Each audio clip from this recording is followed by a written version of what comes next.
Afrika yedu. Haleluya. Tine mufaro mukuru mimba yaMwari. Mufaro usingagoni kurondedzerwa nerurimi rwomunhu.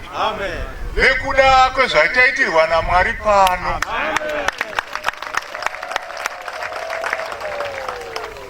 The African Apostolic Church has turned a new leaf. Amen. Chechi ravaapostara vaAfrica rava mapeji itsva richitungamirirwa nemutumwa Paulo Mwaja waAfrica nePriesthood Council, vanakomana vemutumwa vatatu vagera avo. Ndinokumbira vakuru mungoti sumukei zvishoma.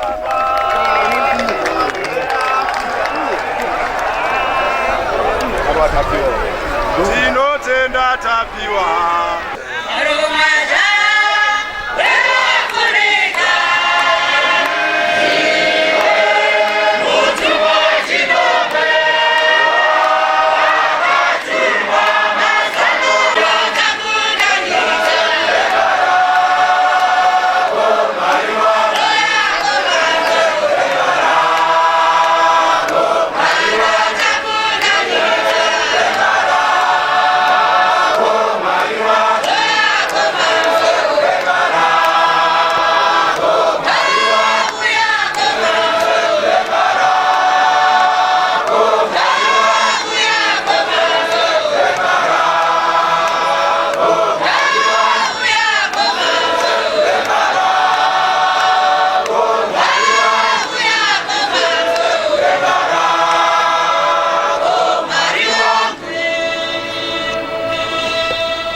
Ndasumudza chairmanship. Kana ndichiti chairmanship ndikureva chairman, vice chairman na general secretary.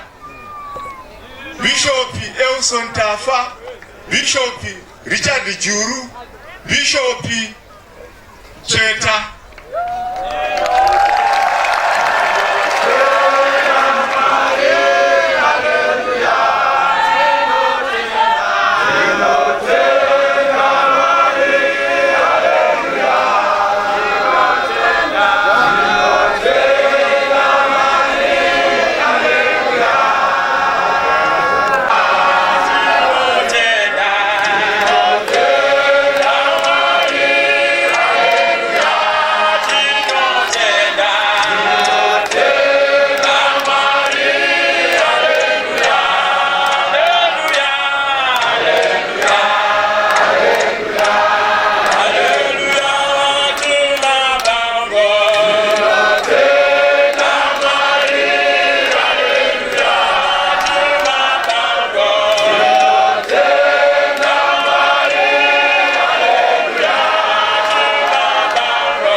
bishops Sumukai ma provincial bishops vamiriri va Paulo Mwaja wa Africa vakaiswa nepriesthood council kuti mumirire mutumwa pabasa rerecreation of Africa.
Afrika yedu ndinopedzisira nama ieni Mwaja vazhinji amene muchivaziva animozoti chechi chatanga kumashuroko mutumwa Paulo Mwaja wa Africa anoti muning'ina wangu Elijah ainipa marori nehupfu nenyama dzataipa vatendi vedu vaishaiwa pamisangano vari pano.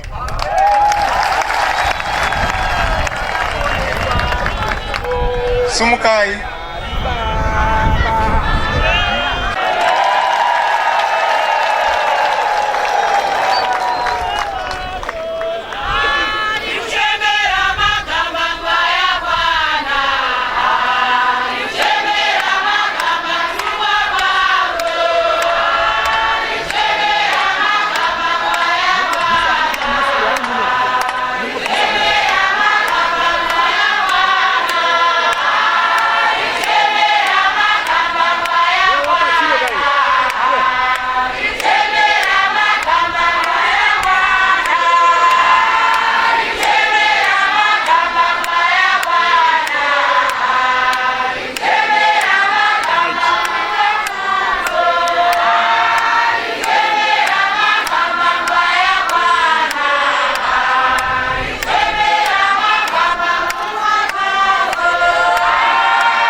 ndichasumudza vakuru naika, vakuru vechechi, handichasumudza vafundisi nevavhangeri naika.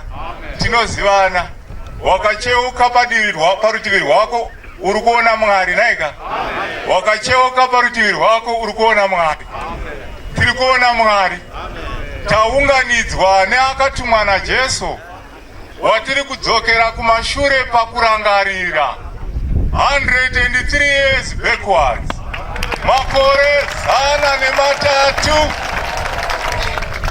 paHoly Cross Mission kwaChirumhanzu muruwa rwaMakamure, village yekwaMakamure, padombo pachikomo chinonzi Chibatamuswe, muRwizi Nyautongwe. Vakaberekwa mwanakomana, atakaunganira pano, aberekwa mwanakomana uri rusvava. Satani akamuuraya, akafa. Vabereki vake sevaigara mutemberi paHoly Cross, vakatora chitunha vakaenda nacho kuimba yave kwachakanobhenedhikwa.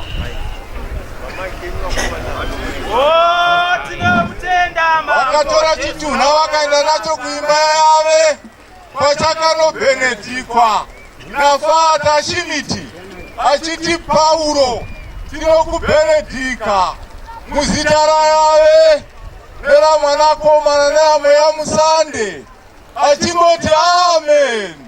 Vanhu vose, masista nemabhrata, vakanga vari mutemberi umu vakazadzwa naMweya Mutsvene.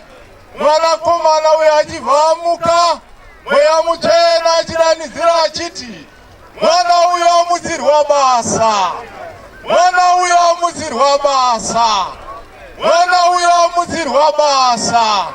Afrika yedu, irori basa ratakaunganira pano, irori basa ratakagarira pano. Makore 103 akapfuura, ndo zvatakaunganira pano. Takaungana kupemberera uyo akaiswa pakati pedu, akatidaidza kunyasha dzaMwari, akatiunganidza kunyasha dzaMwari, kuti pakati pavahedheni pave nekuteerera kwokutenda, kutenda kuti Jesu Kristu ndiye She wedu. Afrika yedu, ndo zvamaona varume navakadzi vari pano vari kushingaira kwazvo, vakagara muzuva, havasi kurinzwa nekuti vanorangarira kwavakabva. We don't deserve to be here. We are sinners. Vanyadzi, vatadzi, taifanira kuenda kwegena. Hatina kufanirwa kubata tsvimbo kana kupfeka mafuko, asi nekuda kwenyasha dzedenga tiri pano. Saka tiri mufaro kuvaapostara vaAfrica.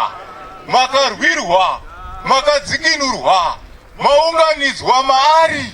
Zvino shoko guru randinaro pano nderekuti tive ivo chaivo. Tirege kuvasa vaye vakaenda naika, tive ivo chaivo. Tizvipe kwaari, tiberekwe maari, tifambe maari. Uyu Pauro Mwazha waAfrica uyu haana kuda upenyu hwake kusvika nhasi akwegura, ave murume mukuru mutana, abve zera, akagara, haana kubva patariro, haana kubva pakutenda, kutenda kusingashanduki, kutenda kusingashinji kwokuti Jesu Kristu mwanakomana waMwari wakainga isu. Uye kuda kwomutumwa Pauro Mwazha waAfrica ndiko kuti vanhu vese vapinde mushe waMwari, kushayikwe kana umwe chete wedu anosara. Tipinde tose, varume nevakadzi. Afrika yedu,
yedu. Ya Paulo Mwasha wa Africa, the Gandhian super power, agere pa number 8 Jefferson. Bunzai masatanisti, they will testify. Kuti murumo uyu hasi munhu. Takazvedza takaona takakundikana. Ndozvo zvinofanira kuita kwatiri tese. Masatanisti they must surrender. Isu takamira naye Paulo Mwasha wa Africa. Takamira naye. Hakuna kwatinoenda kure naye, tichamutsigira kusvika Jesu Kristu achiuya Afrika yedu. Nekuti Mwari haashandise munhu asina kukunda. Munhu anofanira kutanga akundwa. Ndozvo murimi watungamiri kundwai naMwari. Sezvamakadanwa naPaulo Mwasha wa Africa, akakudanai kuti mukundwe, muzvirambe, muve marara netsvina yenyika, kuti mugogona kuparidza evhangeri yaJesu. Mutakure areka iyi, muende kunyika yamabvazuva Afrika yedu. Filipi 1:19. Rudo rwaPaulo kuvaFilipi. Afrika yedu. Rudo rwaPaulo Mwasha kuvaapostoli veAfrica. Mutumwa waPaulo Mwasha waAfrica pari anotiteurira nguva dzose. Munonzwa achitaura vana vababa vangu. Kune nzvimbo huru yakagadzirwa vanotenda shoko vachirichengeta. Hanzivo havachazadzwa mwoyo norudo rukuru, havachine nhamo kana kusuwa. Nzvimbo iriko ndeyevanhu vana Jesu ari mumwoyo, vanochengeta mitemo yaMwari negumi. Ndo chinhu chatoda kuti tiswededzane pachiri, kuti tichengete mirayiro yaMwari, tifanane neakatiita. Nekuti Paulo Mwasha waAfrica akabatana naJesu, isu tobatana naPaulo yova hochekoche, topinda mazambara tonozorora. Nekuti muchiona achitumwa Paulo haanangotumwa zvinhu zvakanaka, akatotumwa matenga aona kugomera nekutambudzika kwavanhu. Sezvamaona pano vanhu pangoteurwa vairi, mune vazhinji vabuda mukati umu. Inhau yekuti mukati medu mune vakatsitsirirwa vakauya kuna Paulo Mwasha waAfrica. Semuimba akazoimba achiti watuma Paulo Mwasha waAfrica kuti azorodze vanotenda. Mauya kwaari munozorora. Ndosaka ndanga ndichitendeukai muone chechi yechokwadi yaungana pano. Hamuna kuzviunganidza, hamuna kuzvidaidza, hamuna kuzvitendisa. Makatotendiswa nengirozi inonzi Paulo Mwasha waAfrica. Makaiswa mucharioti. Ndo mamuri izvozvi, mugere mucharioti. Mugere mungoro evhangeri iri kukwewana nemadhongi maviri, rimwe richinzi Mozisi, rimwe richinzi Dhanieri. Mozisi zvichireva mirayiro yaMwari, mitemo ine 10. Dhanieri zvichireva chiprofita yabva yakwana naPaulo Mwasha waAfrica, asingazikanwe, the unknown, the angel of Africa. Iye hatisingagone kana kutidudzire nezvake, nekuti anorema.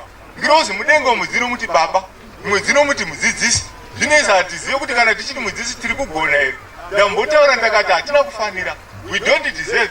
Hatina chatinacho chatakaya nacho, kana chatingabisa, kana chatingapa Mwari nezvatiri izvi. Nekuti zvatiri ndiye kuda kwaMwari. Afrika yedu takatofanira kusumudza mwoyo yedu nguva dzose, nemifungo yedu nemirangariro.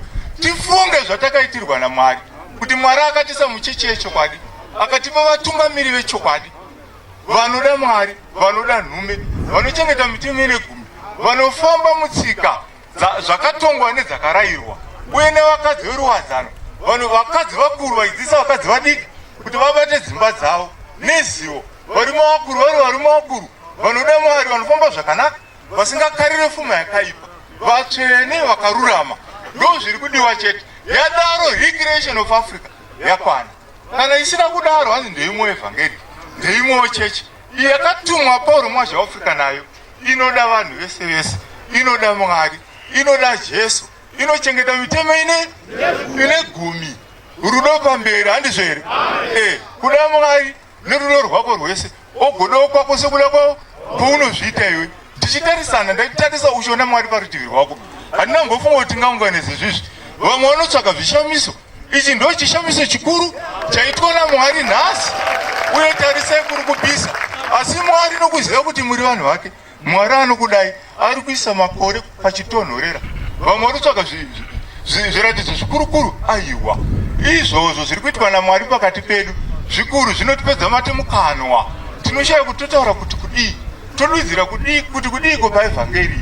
Nekuti mese makauya hapana akazvira, hapana anozvigonera, hapana anozvifungira. imi mese muri vanhu vaMwari, hapana ari wake, hapana anozviti ndini. Tese tinofana kuzvininipisa, tifambe panzira nhete iyi yatinofambwa navatsvene bedzi, inosvandwa nevanhu vasingazvikudzi, vanhu vasingazvidi, vanhu vakasiya nyika nezvinhu zvayo, nekuti ndokutaura moto yaPauro Mwazha weAfrica. Siyai nyika nezvinhu zvayo, mutevere Jesu, nekuti ndo zvimwe zvese hanzi zvinopfuura. Kana nyika inopfuura, denga ratiri kuona richapfuura, handizvo here? Asi chinogara nekusingapere ishoko, navanhu vanenge vagarwa neshoko vachinjwa neshoko, ivo vanorarama nekusingaperi-peri. Hatina dhauti nekuti takaita komiti mweya yedu neupenyu hwedu kuna Pauro Mwazha weAfrica. Ndiye atakapa zvedu zvose.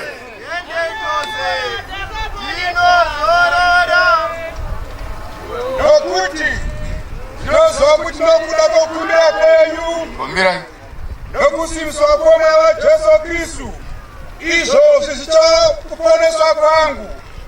Zvandinotarira zvikuru netariro kuti handinganyadziswi pachinhu chimwe. Afrika yedu, mutumwa waPauro Mwazha weAfrica ndiye ari kutaura. Ndiye ane mashoko andiri kududzira pano, kuti ane mufaro Pauro Mwazha weAfrica nekunzwa kuti makaungana pano uye hamuna kubva kwaari, hamuna kunyadziswa kumutevera muchiti achembera, asakara.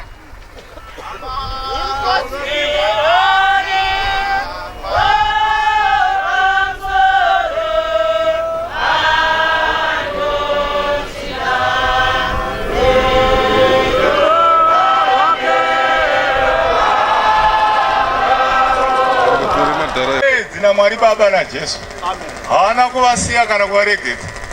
Akati nemiwo munofana kubatana naMwari Baba naJesu, musavasiya, nekuti chechi yakaiswa muAfrica iyi chose chisoonekwi mudzi webwe. Chechi iyi ndo yakabva parutivi rwaJesu paakabayiwa payari pamuchinjikwa. Zvino makatengwa nemaropa aKristu, hakuna munhu anofana kuita kuda kwake. Vanhu vese kutanga nhasi zvichienda mberi vanofana kuita kuda kwaMwari, kuti kuda kwako Mwari ngakuitwe panyika. Misi yose yeupenyu hwako urege kuita kuda kwako, kutanga nhasi vanhu vazvipe kuna Mwari. Afrika yedu, handinobarira zvikuru netariro kuti handinganyadziswi pachinhu chimwe, asi kuti zvino sepanguva dzose nokusaka kwangu kwose isu chakudzwa muviri wangu. Afrika yedu, Jesu Kristu ari kukudzwa mumuviri waPauro Mwazha weAfrica. Ishe Jesu, Jesus Christ is being magnified in the body of Paul Mwazha of Africa. He must also be magnified in your body. Kuti chengetai miviri yenyu, miviri yenyu itembere yaMwari. Mwari akudzwe mamuri, uye mukudze Mwari neupenyu bwenyu namaitiro enyu namagariro enyu. Mukudze Jesu namararamiro Afrika yedu. Nekuti mutumwa watakagarira pano asvitsa makore 103 akaramba chikristu chepamuromo. Akati munhu rambai chikristu chepamuromo, chimwari chepamuromo, imo mwoyo musina chinhu. Akatukurudzira, ari kukurudzira kuti munhu wese ave naJesu anogara mwoyo. Kana Jesu agara mwoyo ndokuzivisa kuda kwaMwari, ndokuitisa kuda kwaMwari. Hauchaita zvivi, nekuti Mwari haaite zvivi. Mwari haaite zvivi, haagari muzvivi. Kana Jesu agara mauri nemweya wake wagara mauri, ndokuitisa kuda kwaMwari. Vanhu vamunoona vaya vanoita zvakaipa vanotadza, mweya wakaipa kana wagara maari ndo unomuisa muchitadzo, ndo unoisa mungozi. Saka tiri kuti isu takakomborerwa kunyange tisingadhizevhe kuva nezvinhu izvi, asi inyasha pamusoro penyasha. Mutumwa Pauro Mwazha weAfrica akati nhumbi dzine tsvina ndo dzinoda sipo zhinji, kududzira kuti isu vatadzi vakuru vanoshamisa.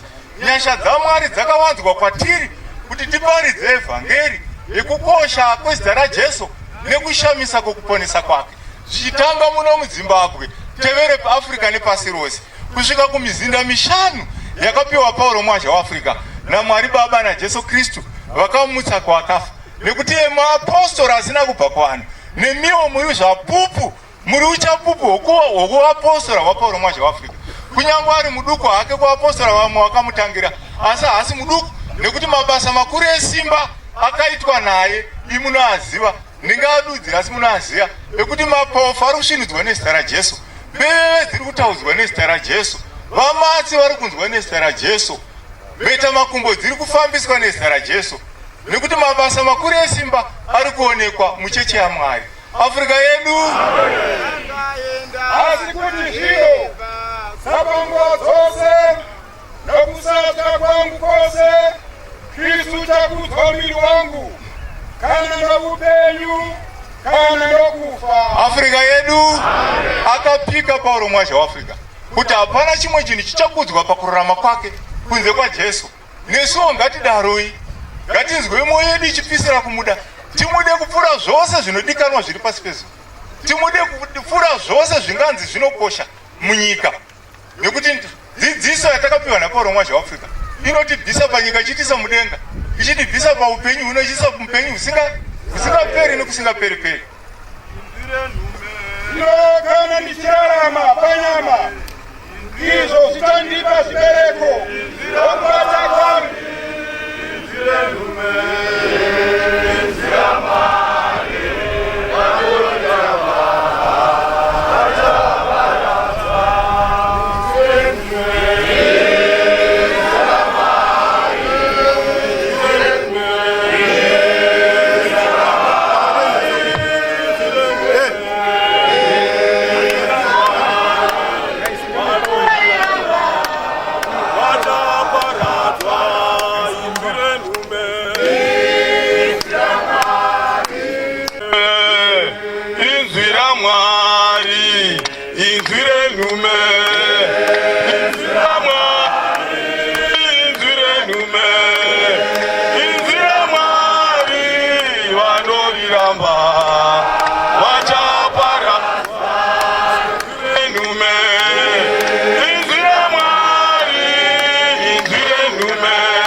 Afrika yedu handisi kubva pamakore 103 mutumwa Paulo mwazha waAfrica achifamba bedzi neevhangeri yaJesu, achiita bedzi kuda kwaJesu asingaite kuda kwake, uye achidzidzisa vese achinyengetedza kuti uyai vanakomana vaMwari vanasikana vaMwari, muzotenda kuna Jesu akakufirai, akakutengerai Mwari nemaropa ake pamuchinjikwa, uye achivimbisa vanhu kuti hakuna unorambwa kunyange aipa sei.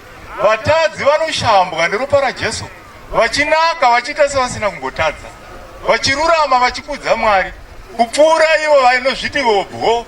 Isu vahedheni vekumakumbo tapiwa simba rekukwakuka, chatoshayikwa mapapiro, asi simba rekukwakuka, simba raMweya Mutsvene rekudaidza Mwari achiuya achiti, hwe mwanangu. Zvinoshamisa zvichiitwa muAfrica, asi kumavira zuva uko akatama amatongo. Jesu ari kuno, ndosaka ndati hamuna kuzviunganidza, hamuna kugona kusarudza divi rekuuya nekufunga kwenyu kuda kwaMwari, kuti Mwari vaakaziva kare ndo vaakatemera. ndo vaakatendisa, ndo vaakaita kuti vafanane naPauro mwazha weAfrica. Zvino vanofanana naPauro mwazha weAfrica vanoparidza kukosha kwezita raJesu nekushamisa kwokuponesa kwake, neupenyu hwavo namaitiro avo namagariro avo. Upenyu hwavo hauna discord, havayanane nechivi, vanosema zvivi, vanosema upombwe, vanosema kuba, vanosema kuroya, vanosema chivi, nekuti mweya wavo kana wagara mauri haude chitadzo. Mweya iwoyo unonzi mutsvene. Kana uri mutsvene neanenge ainawo anenge atoo mutsvene, arurama, yaangirozi, kunyange asina mapapiro, asi anokwalifaya kufamba nekugara muruwa rwengirozi. Africa yedu yadaro ndenonzi recreation of Africa, rova denga idzva. Africa rova denga idzva, munogara kururama, vanhu vese vakatendeuka, vanhu vese vari vagari vanogarwa naMwari. Yadaroka mutumwa anofara kuti ndo zvandakatamburira kaizvi, ofara achiona govero raJesu. Nokuti kwandiri kurarama ndi Kristu, kufa kufuma. Zvino kana ndichirarama panyama, izvo zvichandipa zvibereko zvokubata kwangu. Handizivi chandisa Africa yedu kurarama kwake panyama, zvibereko zvake ichechi. Chechi ndiwe. Zvino chakaberekwa nemombe imombe, chakaberekwa nehuku ihuku, chakaberekwa nenguruve inguruve, nekuti nguruve inobereka nguruve ichumburuka madhaka. Hwai inoberekawo hai, hwai yakapfava, yakarurama, yakanaka. Zvino mutumwa akatibereka nedzidziso dzaJesu munhu waMwari. Nesu tofana kuva vanhu vani vaMwari, tofana kuvachedza, tivhenekere nyika, tofanira kuva munyu, tirunge nyika. Vanotiona vanotiona mwazha uyu, vanotinzwa kuti inzwa mwazha uyu. Handizvere? Nekuti mutumwa Pauro mwazha weAfrica akatidziura meso edu. Taive mapofu tisingaoni, takadziurwa, tavakuona, takugona kusarudza izvi zvakanaka, izvi zvakaipa, takugona kuona kuti kunoendwa uko hakuendwe, takugona kuziva kuti avanofambwa navo havafambwe navo. Seshoko rakati kururama kune mugoveko nekusarurama. Musasungwa pajoko rimwe chete nevasingatendi. Handizvere? Chiedza nerimazve yanani. Saka sarudzanai pakufamba kwenyu, ufambidzane bedzi nevanhu vanokuisa mukururama, vanokusimbisa muna Mwari, vanokusimbisa pana Pauro mwazha weAfrica, vanokusimbisa paevhangeri, vasingakuise muchitadzo, vasingakuise muyegehena, vasingakuise murima. Saka inguva yekuchenjera. Makachenjedzwa imi muri pano, makasvinudzwa imi muri pano, nzeve dzenyu dzakadziurwa, muri kunzwa kutaura kwamweya mutsvene. Ari matsi ngaakumbira ari paari papa, anonzwa nzeve dzake dzadziurwa, anoona meso akasvinudzwa, otonoti inga tiri mudenga. Zvino kana usina izvo unogona kupinda mudenga wakagara naMwari, wakasitadza kuziva Mwari, sevamwe vasina kuziva mutumwa Pauro mwazha weAfrica, vakangomutorawo seimwe munhu waipfuura. Africa yedu handisivi chandichasanangura, zvilondo ndizere zvinhu zviviri. Africa yedu mutumwa ari kuti handizivi ndichakuparidzira evhangeri ipi, kana kuti ndichasanangura zvipi pazvinhu zvingani zviviri, nekuti haana kuti vanzira kuda kwose kwaMwari, akaisa kuda kwaMwari kwese pachena. Zvino zvakwauri iwe murwere, nekuti murwere ndiye anoenda pana dhokota opiwa mapirizi, opiwa mushonga kuitira denda riri kumutambudza ripere. Zvino Pauro mwazha weAfrica akatipa zvese.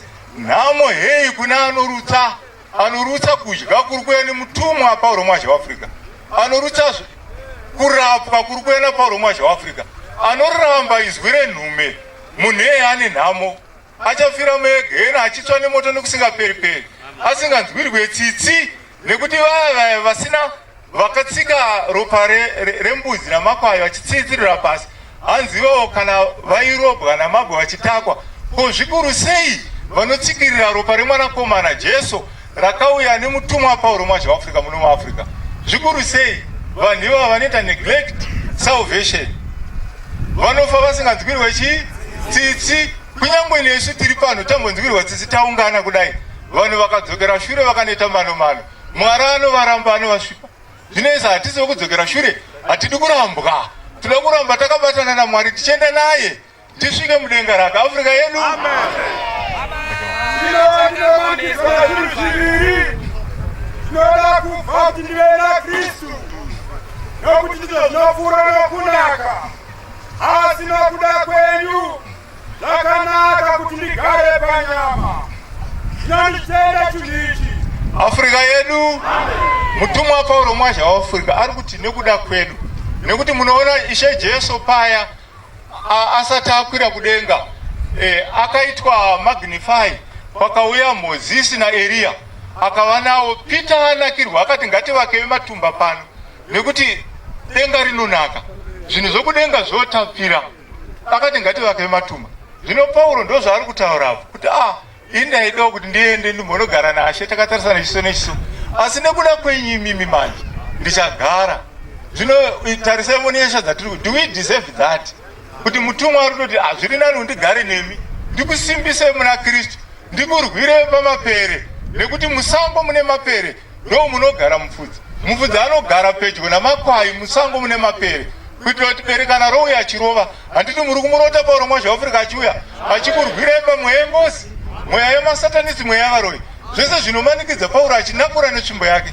Ndo saka ari kurarama pakati pedu. Saka isu tinofanira kuziva, nekuti kana gora richitambwa zvakanzi 5 minutes to go, imakarohwa 1 note, nakipa anosiya gedhi rake kuenda kuti aone kuti agoesa here. Kana kuti invigilator akataura kuti 10 minutes to go, iwe ukabata bepa rako rine 100 questions, waanza mibvunzo 3, hana yekuinuro unodikitira.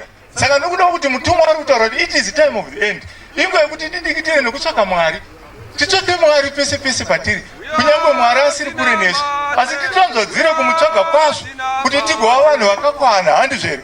Vanhu vakakwana, vana Mwari, vanofamba naMwari mumwoyo nguva dzavo dzose pakuita nekugara, havana question mark. Kana ukanzwa kuti ndinganga achifamba nevakadzi unoti uya iJomosi akagadzirwa nevhangeri, hana yekwahirova uvhunduki, nekuzoti munhu wani, munhu waMwari. Haikona kuti vanzi ndinga ari mukati mavakadzi unoti shu bed jenga vakadzi, avo munotoziva kuti no, varume vakadzikiswa nevhangeri havasisina kana havi kana shungu nevakadzi. Sezvinoita mutumwa Paulo Mwazha waAfrica akatotirayira akati mberi uku muchasiya vakadzi, muchadzitonga nyaya dzevakadzi vanenge vachiti murume wangu akuramba kuvata neni, navarume vanenge vachiti mukadzi wangu ari kuramba, nekuti mweya wacho unenge wavagara, mweya waMwari usingadi vakadzi, mweya wengirozi. Vanzi muruware wengirozi hamuvatano, hamuna sex. Ndokuyera ikoko kwatiri mauri, ndo cheche yacho iyoyo yakanzi nemutumwa kana yasvika zera ndo zvazvinenge zvava. Afrika yedu,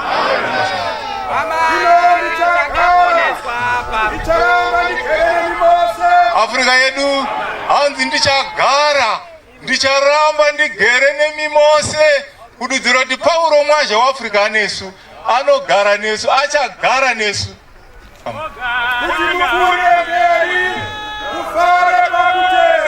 Afrika yedu, ngatipfuurire mberi, tichipinda magumano edu kwese kwese, tichipinda minamato edu kwese kwese,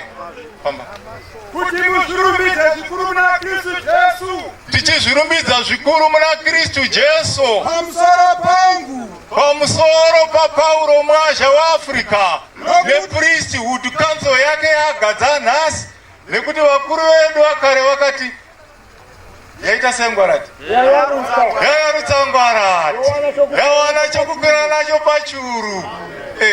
Handizvere? Tinofara tichiona priesthood council yakagara vachitora him 129, him 1